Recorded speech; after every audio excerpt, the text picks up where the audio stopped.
តាអ្នកដឹងទេថាស្ថានភាពលេខឯមីមានអត្ថន័យយ៉ាងដូចម្តេចទាំងនេះគឺជាអត្ថន័យនៃស្ថានភាពលេខឯមីនីមួយៗនិងអ្វីដែលអ្នកគួរដឹងស្ថានភាពនេះមានន័យថា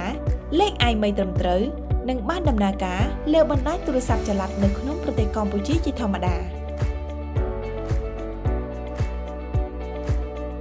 ស្ថានភាពនេះមានន័យថាលេខឯមីត្រឹមត្រូវនឹងមិនទាន់បានដំណើរការលើបណ្ដាញទូរស័ព្ទចល័តនៅក្នុងប្រទេសកម្ពុជានៅឡើយស្ថានភាពនេះនឹងផ្លាស់ប្ដូរមកលេខឯមីត្រឹមត្រូវនឹងបានដំណើរការក្នុងអំឡុងពេល72ម៉ោងបន្ទាប់ពីឧបករណ៍ត្រូវបានប្រើប្រាស់ជាមួយ SIM card ឬ eSIM ជាលើកដំបូងស្ថានភាពនេះមានន័យថាលេខឯមីមិនត្រឹមត្រូវនឹងបានដំណើរការលើបណ្ដាញទូរស័ព្ទចល័តនៅក្នុងប្រទេសកម្ពុជាជាធម្មតាសូមជៀសវាងទិញទូរស័ព្ទចល័តឬឧបករណ៍ទូរគមនាគមន៍ប្រើ SIM ទាំងឡាយណាដែលមានលេខឯមីមិនត្រឹមត្រូវមកប្រើប្រាស់ស្ថានភាពនេះមានន័យថា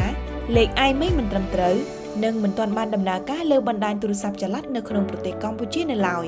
ស្ថានភាពនេះនឹងផ្លាស់ប្ដូរមក